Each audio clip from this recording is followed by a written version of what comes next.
February 1945. In the middle of the Pacific stood a small volcanic island called Iwo Jima. It was only a few miles long, but its location made it extremely valuable. From here, American aircraft could operate closer to Japan. The island was defended by thousands of Japanese soldiers who had spent months preparing the terrain for what they knew was coming. Before dawn, the horizon filled with ships. Hundreds of American vessels surrounded the island as aircraft moved overhead. Then the bombardment began. For hours, the island was covered in smoke and dust. From the Japanese positions underground, defenders waited.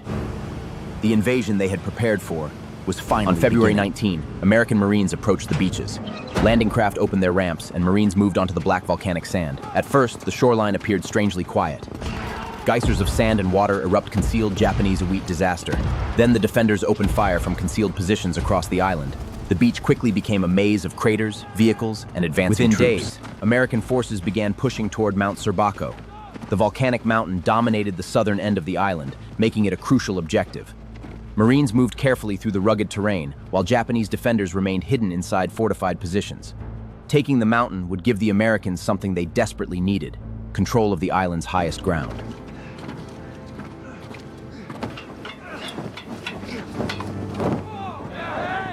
On February 23, Marines reached the summit of Mount Suribachi. A small American flag was raised above the mountain, and the image became one of the most famous photographs of the war. But the battle was far from finished. Suribachi had been captured, yet thousands of Japanese defenders remained across the northern half of the island. Beyond Suribachi, the terrain became even more difficult. Japanese defenders had transformed the island into a network of caves, tunnels, bunkers, and concealed positions. There was no simple front line.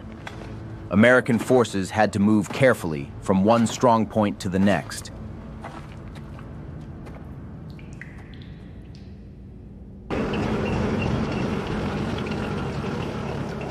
For days, the Marines continued north. Every advance revealed another layer of the Japanese defense network.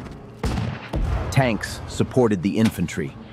Artillery struck positions ahead, and engineers opened paths through the difficult terrain. Progress was measured not in miles, but in small sections of ground. Slowly, the American lines moved across the island.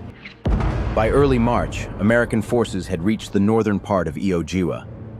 The Japanese defensive perimeter had become smaller, but resistance continued.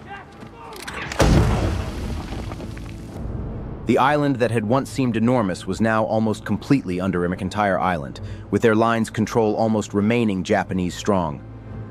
Yet the final positions remained heavily defended, and the battle continued for several more days. By March 16, organized resistance on Iwo Jima had largely ended. American forces now controlled the island, and engineers immediately began transforming it into an airfield complex. What had taken weeks of intense fighting would soon become a vital base for aircraft operating across the Pacific. The battle was over, but its cost was enormous. Iwo Jima was only a small island, but its battle became one of the defining campaigns of the Pacific War. More than 26,000 American casualties were recorded, while the Japanese garrison was almost completely destroyed. The famous flag above Suribachi became a symbol remembered around the world. Iwo Jima showed the enormous price of advancing across the Pacific, and how fiercely every mile could be contested.